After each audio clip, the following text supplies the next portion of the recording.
일교차가 커지면서 바뀐 기후에 적응하기 위해 이 환절기가 되면 면역력이 떨어질 수 있다고 알려드렸죠. 면역력이 떨어지면 여러 가지 질환에 걸릴 가능성이 커지게 되는데요. 그 중에서도 가장 많이 신경 써줘야 할 질환이 바로 호흡기계 질환입니다. 자, 이 여름에서 가을로 접어들면 기온이 낮아지는 것도 있지만 또 하나의 큰 변화가 바로 건조해진다는 특징이죠. 건조라고 하면 가장 먼저 피부들을 떠올리시는 분들이 많을 텐데요. 피부뿐 아니라 우리 몸의 점막 부위도 항상 촉촉하게 유지가 되어야만 이 외부 물질로부터 방어를 하거나 또 본연의 기능을 유지할 수 있기 때문입니다. 따라서 코, 목, 기관지까지 점막으로 덮여있는 호흡기는 건조해지는 가을철 환절기에 더 신경 써서 관리해줄 필요가 있는데요. 오늘은 환절기, 기관지와 목에 도움이 되는 음식 그리고 영양제에 대해서 알아볼게요. 자, 아마도 기관지, 호흡기, 기침이라는 이야기를 하면 가장 먼저 떠오르는 음식은 배도라지가 아닐까 싶은데요. 실제로 어린이용 배도라지 음료부터 어른들을 위한 배도라지 청까지 이 실생활 속에서 기침나고 목이 칼칼할 때 많이 애용되는 음식이죠. 자, 이 도라지는요, 기관지에 좋은 대표적인 음식 중 하나인데 실제로 이 도라지 안의 사포닌 성분은 점막을 자극해서 이 점액의 분비량을 증가시켜주는 역할을 합니다.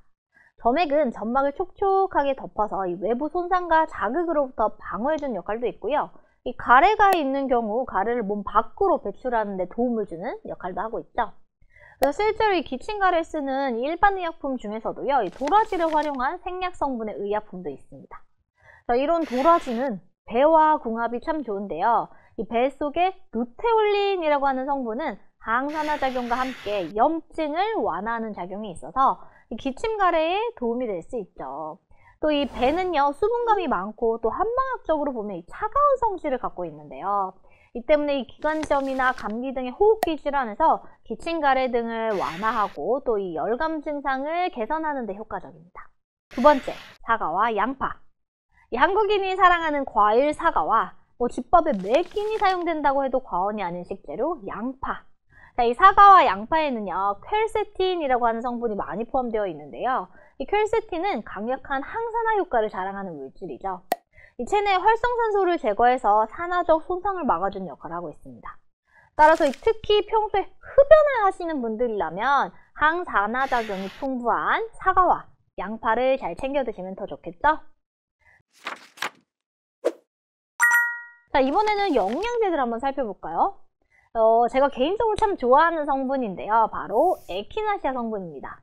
이 코로나 시기에 에키나시아 성분이 호흡기 면역력 증진제로 알려지면서 한때 막 품절이 되기도 했었는데, 그래서 아마 이미 알고 계시는 분들은 또 잘 알고 계실 수도 있어요. 이 에키나시아 추출물은 항균, 항염증, 그리고 항바이러스 효과와 함께요, 이 체내에서 면역과 염증 반응을 담당하는 물질인 인터페론의 생성을 촉진하고 또 이 면역세포들의 작용을 도와서 면역력을 증강시켜주는 효과가 있기 때문에 재발성 기도감염의 보조요법이라는 이 승인 적응증을 갖고 일반 의약품으로 나와 있는 성분이기도 합니다. 실제로 이 에키나시아 성분은 세균성 부비동염 그리고 헤르페스 감염증 등에도 유익성이 있다는 연구들이 많은데요. 이 환절기에 감기 자주 걸리시는 분들 혹은 이 한 번 걸린 감기가 잘 낫지 않고 또 이 기침가래 증상이 오래 간다 이런 분들이시라면 기억해 두시는 것이 좋겠죠? 또 호흡기에 도움이 될 수 있는 영양 성분으로는 커큐민, 비타민C, 비타민 A와 같은 항산화제들이 있습니다. 특히 이 비타민 A의 경우는요, 점막 면역에 아주 중요한 역할을 하는데요. 이 비타민 A 결핍증 하면 보통 야맹증 증상을 먼저 떠올리시는 분들이 많을 거예요.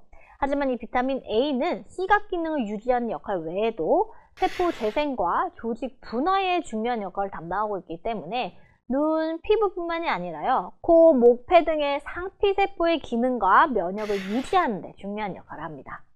커큐민 역시도요, 천연 항산화, 항염증 성분으로 기관지염증 개선에 도움이 되는 것으로 잘 알려져 있죠.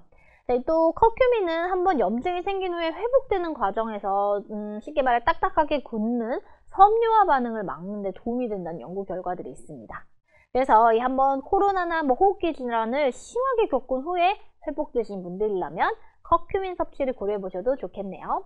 자, 오늘은 환절기에 상처받기 쉬운 기관지와 폐를 위한 음식, 그리고 영양제들에 대해 알아보았습니다. 하지만 이런 음식과 영양성분은 어디까지나 음식, 그리고 영양성분이기 때문에 현재 이 폐질환이 있으시거나 감기, 독감 등의 이 질환에 걸린 경우라면 이런 음식과 영양제에만 의존해서 적절한 치료를 놓치지 않도록 너무 맹신하셔서는 안 되겠죠?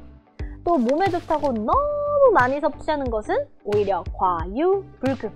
자, 다른 건강상의 문제들을 유발할 수도 있으니까요. 적당량 건강하게 잘 챙겨 드시는 것도 잊지 마세요.